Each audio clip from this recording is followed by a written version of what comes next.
Bagusnya buku Chef Inas ni, dia membina karakter anak untuk membentuk jiwa dia nak jadi apa. Cita-cita dia nak jadi apa. Menjadi inspirasi kepada dia. Yang kedua, membantu ibu ayah latih anak-anak di dapur. Yang ketiga, inilah projek kegemaran anak-anak. Nah, Chef Inas ada kongsikan resepi yang dah ramai anak-anak yang beli buku ni, mak yang beli, tapi anak yang buat, dia boleh ikut resepi yang ada dalam ni, confirm jadi. Betul-betul jadi. Ini adalah bahan-bahan dia. Senang, menarik sangat buku ni. Lelaki atau perempuan boleh beli buku ni. Dia tak ada masalah gender dekat sini ya. Jadi mak-mak boleh tengok tulisan pembesar. Dan sekali confirm jadi. Yang penting confirm jadi.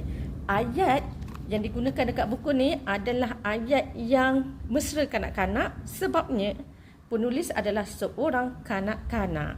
Memang Chef Inas ni kena beli. Dapatkan di booth Jutawan Buku Aras 3. Jom!